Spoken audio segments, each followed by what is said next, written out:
Hi folks, it's Joel Ellison with Pinnacle Mountain Gunsmithing. Let me show you a little something, an interesting piece that I've had in my collection for a number of years, and it's one of my favorite carry pistols. It's sort of a 1911, but sort of really not.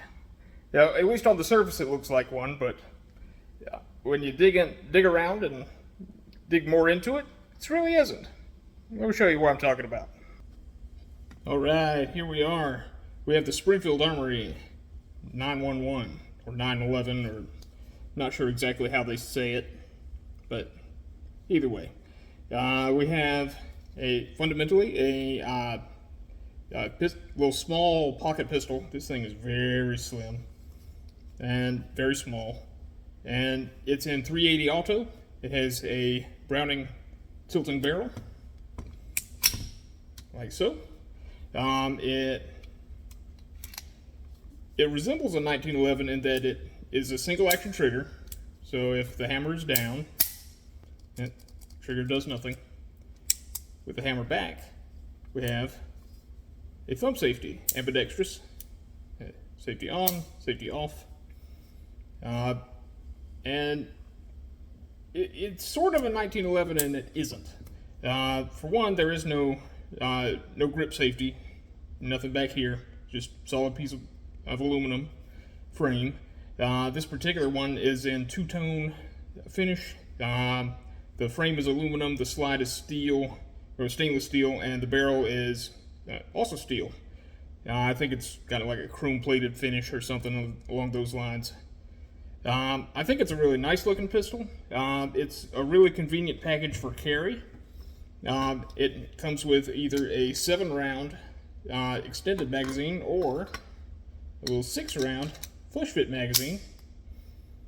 Now for me, the 6-round is a little bit small, but it's hard to beat for the compact concealability of the firearm. Let me take it apart with you, and I'll show you some of the internals and why it kinda isn't a 1911. Alright, as always, we'll check to make sure it is not loaded. Magazine out. Nothing in the chamber. With a barrel this short, you can really tell that it's a tilting barrel, along with a little bit of wear pattern. I've carried this for a number of years. Let's see, and of course, nothing in the chamber.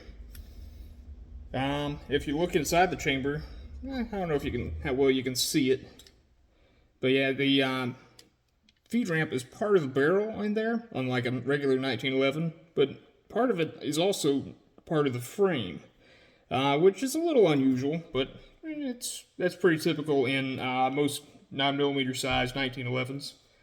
And there's no surprises on how this disassembles. I'm just letting it down to where the takedown pin / slide stop is aligned with that little half moon cutout. Push it through from the other side, and I'm able to pull it straight out through the gap in the rails. And a teeny tiny little slide stop. Laying that forward, I can pull the frame off the slide, and whoa, we see lots of differences. We'll get back to that. We have a non-captive recoil spring, flat wound spring, which is quite nice.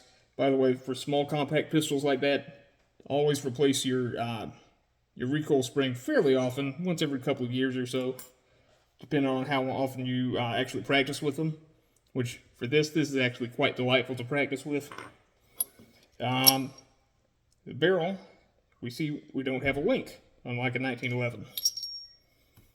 And we come right out, and it's just got a cam path that lets the barrel tilt.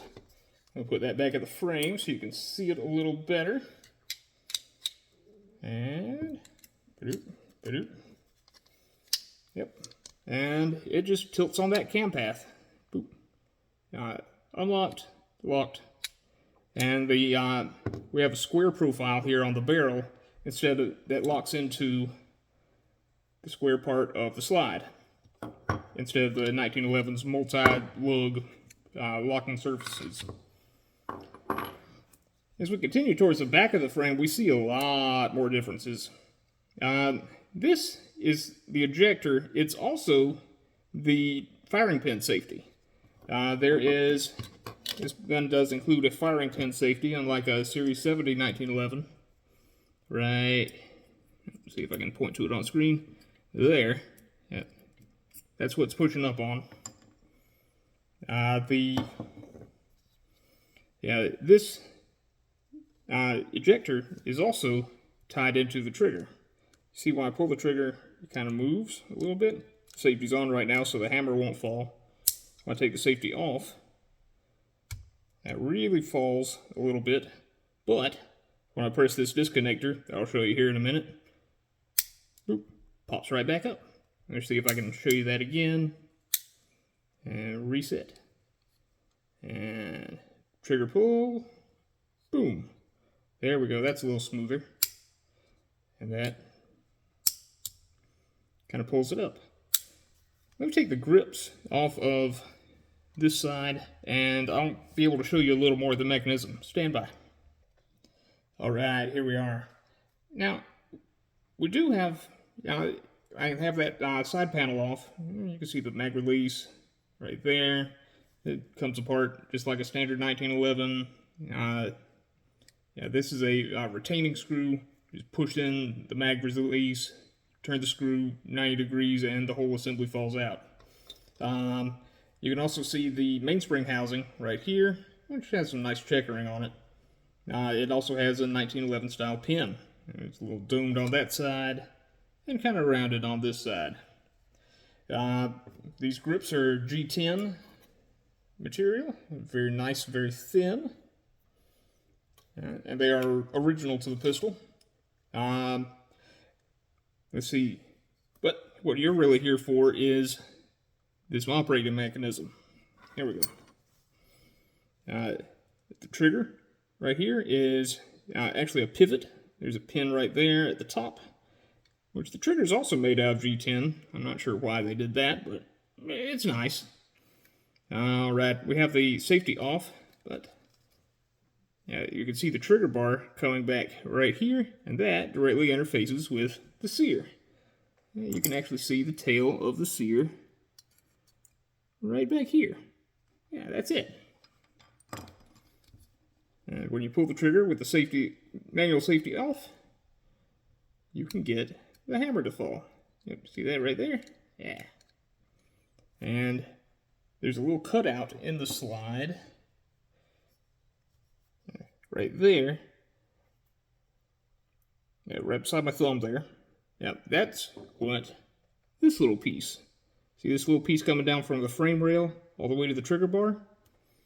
Yeah, that comes down during the firing cycle after you've pulled the trigger and pushes the trigger bar off of the sear, and boom, when the slide comes back and can recock the hammer, that lets the sear come back forward, and it can catch the sear notch on the hammer again.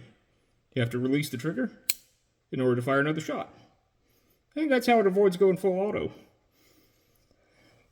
Let's see, in any case, let me get this back together and I'll have some final thoughts for you. It'll be a short video for today. Stand by. Oh, hey, I almost forgot a few more cool things about this design. See how there's no side tube here? A little detent to hold the safety and slide stop? Well, that's because the slide stop detent is actually inside the hammer pivot. Yeah, right there. Yeah, that's a hammer pivot. It's hollow, and it has a little detent inside of that. Let's see, from the outside here, you can also see the sear pivot. I don't know if you can see it with this lighting very well, but right there, that's the sear pin. That's what holds it there.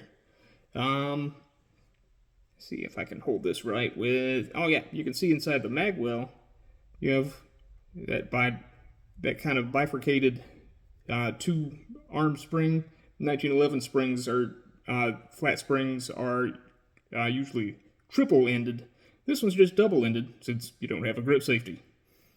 That controls both the trigger return and the sear return. From this angle, you can also see the nicely beveled magazine well. It's quite a nice touch and doesn't add any bulk to the pistol.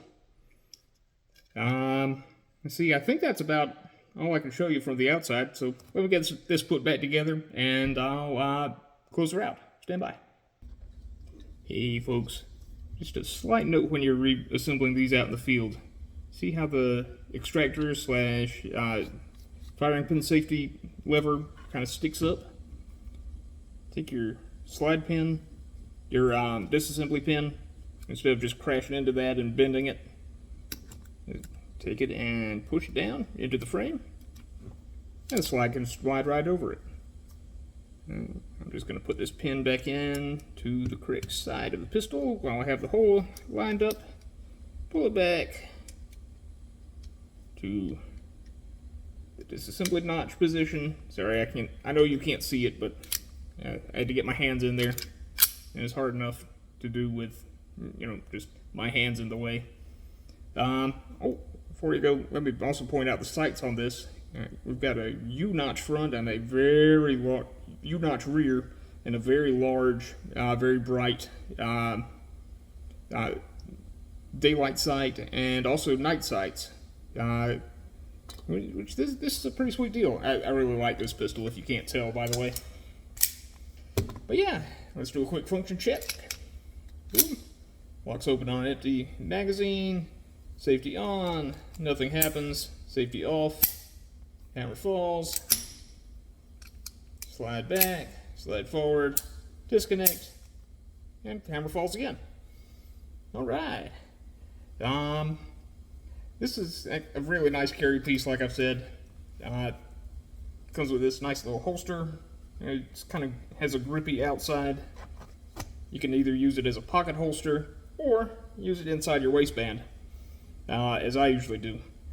In any case, it's a really nice package. It's kind of a shame these got pushed out of the market, mainly by I think they stopped making these the first year the SIG P365 was introduced, which, it's kind of a shame, but because that's also a really nice pistol, but they had to keep up, and Springfield introduced their Hellcat, quote, or as I like to call it, a Heck Kitty. I'm not calling it a Hellcat, but it's trying too hard. I'm sorry, but in any case, it's a really nice pistol. It's something I'd like to carry all the time. This is one of those guns I'll probably never ever sell. But in any case, thanks for joining me. Hopefully I'll see you next time. Thanks. Bye.